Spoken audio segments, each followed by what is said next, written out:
In this video, we'll talk about another important consideration when building multiple linear regression models: interaction. Consider a model of annual wages based on a person's education level in years and their job industry. In this video, we'll consider only two possible jobs: management and transportation. Within this model, let's focus on the education coefficient. When controlling for job industry, that is, within either management or transportation, the average annual wage increases by $7,973 for every extra year of formal education. By assuming this rate of increase is the same within both industries, our model is represented by two parallel lines.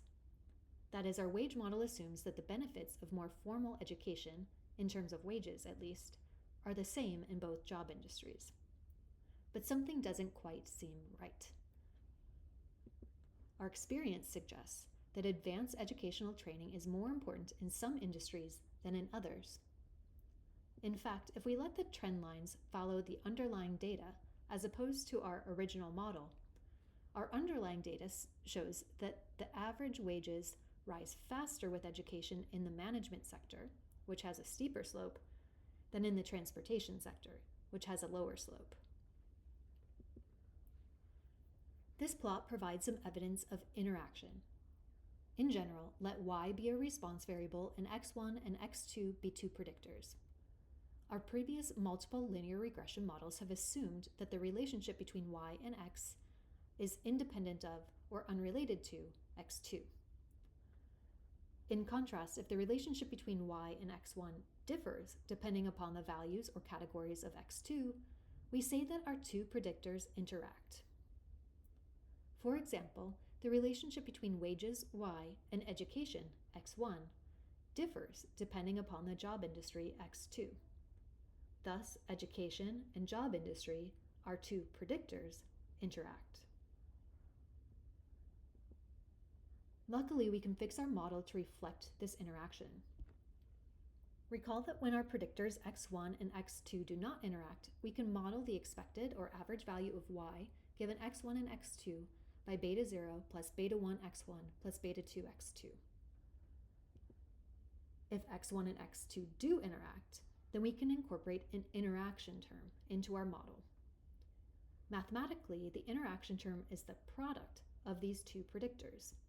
Thus, our model of y is represented now by beta 0 plus beta 1 x1 plus beta 2 x2. Now we're adding in beta 3 times x1 times x2. For example, let's model wages by education and job industry with an interaction term.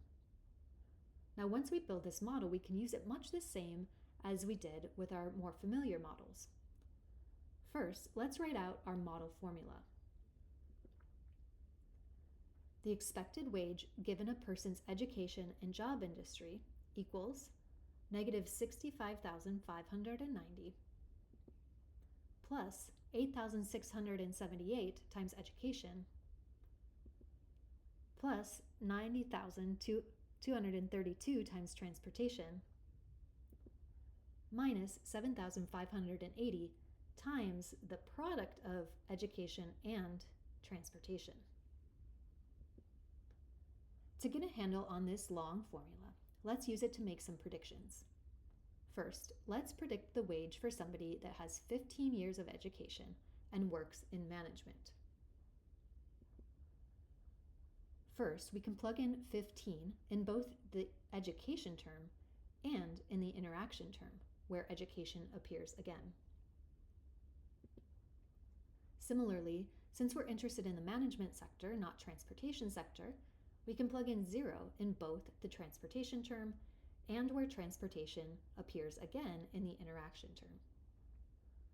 Effectively, then, the last two transportation-related pieces drop out of the model.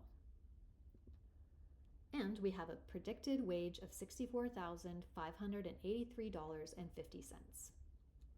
This prediction is consistent with the height of the management line when education is 15, meaning we're on the right track. Next, let's predict the wage for somebody with 15 years of education that works in the transportation sector. In this case, we can plug in 15 in both the education term and in the interaction term. And since we're interested in the transportation sector, we can plug in 1 in both the transportation term and the interaction term. Combining these four constants, we now have a predicted wage of $41,112.31. This is lower than the predicted wage for a person in management with the same level of education. Further, this prediction is consistent with the height of the transportation line when education is 15. Again, this just means we're on the right track. Finally, let's use our model formula to reason out the equation for our two industry lines. Starting with the management sector, we can set the transportation term to 0. Thus, the last two terms of the model formula here drop out, leaving us the equation for the management line. The expected wage given education is negative $65,590 plus $8,678 times education. We have to do a bit more detail-oriented work in obtaining the same type of equation for the transportation line.